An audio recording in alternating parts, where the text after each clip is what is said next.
ทุกมื้อนี้ทุกคนถูกบังคับให้อยู่ในสังคมที่เหมือนสนามแข่งบ่ว่าจะเป็นการเรียนการทำงานการหาเงินหรือแม้กระทั่งการใช้ชีวิต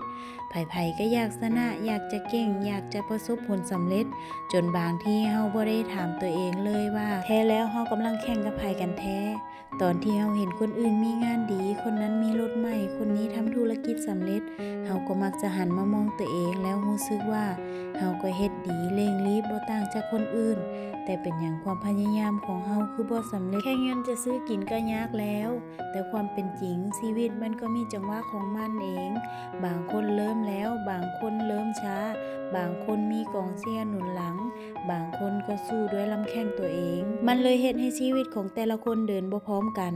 แต่สุดท้ายถ้าเฮาบ่ล้มก้อนความอดทนความพยายามก็จะเฮ็ดให้เฮาถึงจุดหมายได้แน่นอนแต่ก็คือว่านั่นแหละเนาะพอแข่งขันกันไปดนๆทุกคนก็จะกลายเป็นลืมความสุขระหว่างทางความสุขเล็กๆน้อยๆเช่นการได้อยู่ร่วมกันกับครอบครัว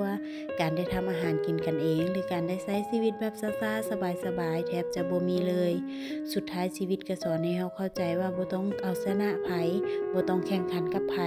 ให้แข่งกับตัวเองเอาชนะใจตัวเองก็พอแล้วเราพัฒนากันไปทีละก้าวและภูมิใจในสิ่งที่ตัวเองได้เฮ็ดในวันนี้ก็ถือว่าชนะแล้วเมนูที่เราเฮ็ดอยู่นี้เอิ้นว่าตำเมี่ยงมื้อนี้ได้กฐินอ่อนมาคุยแซ่บหลายฝากกดไลค์กดแชร์กดติดตามแหน่เด้อเพื่อเป็นกำลังใจให้เราเฮ็ดคลิปต่อไป